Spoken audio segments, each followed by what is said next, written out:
கடமை, கண்ணியம், கட்டுப்பாடு செயல்படும் அதிமுகவில் இருப்பது தொண்டர்களுக்கு பெருமை என முன்னாள் அமைச்சர் பெஞ்சமின் தெரிவித்துள்ளார்.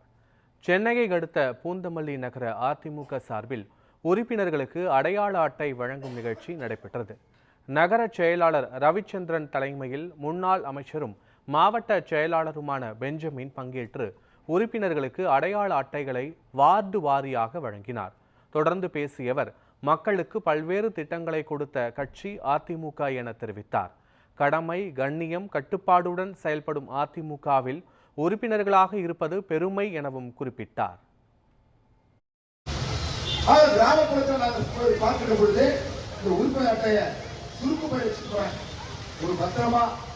ஏன்னா அதிமுக புரட்சி தலைவர் காலத்துல, புரட்சி தலைவர் அம்மா காலத்துல உறுப்பினராக இருந்தவர்கள் இந்த இருவரும் தலைவருடைய வழியில இந்த இயக்கத்தை வழிநடத்திய மாபெரும் எடப்பாடியார் காலத்துல இதற்கு பல நண்பர்களை பெற்றவர்கள். அனைத்து அண்ணா திராவிட முன்னேற்ற கழகத்துடைய ஆட்சி காலங்களில எந்த ஒரு பாகுபாடுமின்றி எல்லா கட்சிக்காருக்கும் இதுக்கு திட்டங்களை தந்த ஒரு இயக்கம் தான் நாம் செய்கிறார். ஆனா அப்படிப்பட்ட ஒரு இயக்கத்துல நாம் உறுப்பினராக இருக்கிறோம் என்பது நமக்கெல்லாம் ஒரு பெருமை.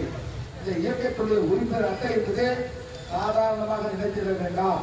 இந்த இயக்கத்துல நாம் உறுப்பினராக இருப்பதே நமக்கெல்லாம் பெருமை. இந்த இயக்கத்துடைய வேட்டையை நாம் கட்டுவதே நமக்கு பெருமை. அதற்கு காரணம் கண்ணியமிக்க இயக்கம், கடமைமிக்க இயக்கம், கடமைமிக்க இயக்கம், கண்ணியமிக்க இயக்கம், கட்டுப்பாடு உள்ள ஒரு இயக்கம். ஆக அப்படிப்பட்ட கடமை, கண்ணியம், கட்டுப்பாட்டுக்கு உரிய இயக்கமாக அனைத்து அண்ணா திராவிட முன்னேற்ற கழகம் இன்றைக்கு திகழ்ந்து கொண்டிருக்கிறது. அப்படிப்பட்ட இயக்கத்தினுடைய உறுப்பினர் அட்டை ஸ்மார்ட் கார்டு போல இன்றைக்கு வழங்கியிருக்கிறோம்.